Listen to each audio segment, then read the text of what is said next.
আম্মু, কেক কেমন হয়েছে? ভালো হয়েছে? খুব মজা।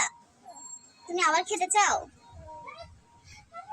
আন্টিকে বলো, আন্টি আমার জন্য আবার দিবা। আমি আরো খেতে চাই। Thank you aunty. যে পিচ্চিকে দেখতে পাচ্ছেন, এই পিচ্চি কিন্তু খুবই একটা পাকনা বুড়ি।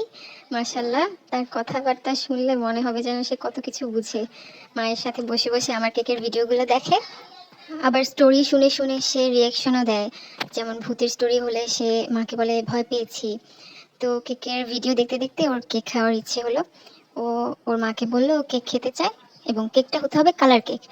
তো যেহেতু ভ্যানিলা কেক অর্ডার দিয়েছে, আমি কি করলাম, কেকের বেসে কালার দিয়ে দিলাম যেন কাস্টমারের পছন্দ হয়। আমার কাস্টমার তো খুব চুজি। আর উপরের ডিজাইনটা আমি নিচ থেকেই করে দিয়েছি, আমার চুজি কাস্টমারের কথা চিন্তা করে একটু কার্টুন টাইপের করে দিয়েছি যেন সে খুশি হয়।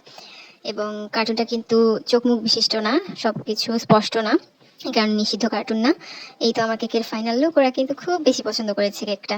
এবার কাস্টমারের মায়ের মুখ থেকেই শুনে নিন কি হয়েছিল। কয়েকদিন আগে একজনের জন্য কেক কিনছিল, মানে আমাদের পাশের এখানে একজন কিনছিল, তো সাথে আমি ছিলাম আর কি। 700 টাকা, কেউ কোনো দোকানে 800 টাকা পাউন্ড, আর কোনো দোকানে তো মানে 500 টাকা, আবার কোনো দোকানে 400 টাকা।